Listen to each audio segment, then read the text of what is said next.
ભરૂચ શહેરમાં આજે મુખ્યમંત્રી ભૂપેન્દ્ર પટેલની ઉપસ્થિતિમાં ફ્યુચર કેમ ગુજરાત થીમ ઉપર પ્રી વાઇબ્રન્ટ મીટ મળી હતી, જેમાં 7 કંપનીઓ દ્વારા 34,773 કરોડના MOU કરાયા હતા. જાન્યુઆરીમાં યોજવા જઈ રહેલી વાઇબ્રન્ટ સમિટના ભાગરૂપે કેમિકલ અને પેટ્રોકેમિકલ્સ હબ એવા ભરૂચમાં પ્રી વાઇબ્રન્ટ સમિટનું આયોજન કરાયું છે. મુખ્યમંત્રી ભૂપેન્દ્ર પટેલની અધ્યક્ષતામાં યોજાયેલી સમિટમાં કેન્દ્રીય મંત્રી મનસુખ માંડવિયા, રાજ્યમંત્રી કનુભાઈ દેસાઈ, બળવંતસિંહ રાજપૂત સહિતના મહાનુભાવો ઉપસ્થિત રહ્યા હતા.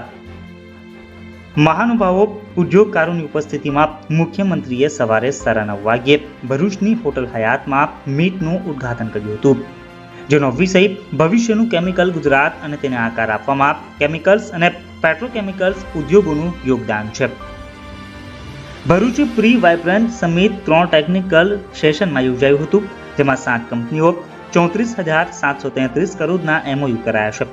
ગુજરાતના કેમિકલ્સ એન્ડ પેટ્રોકેમિકલ્સ ઉત્પાદન તેમજ નિકાસમાં ભરૂચ કેન્દ્ર સ્થાને રહ્યું હોય આ સેક્ટરમાં મુખ્યમંત્રીની હાજરીમાં Petronet LNG 21 354 crore, GNFC 5,694 crore, GSFC 5,000 crore, Deepak fertiliser 1,956 crore સહિતની 7 કંપનીઓ રોકાણ અંગે સંમતિ કરાર કર્યા છે.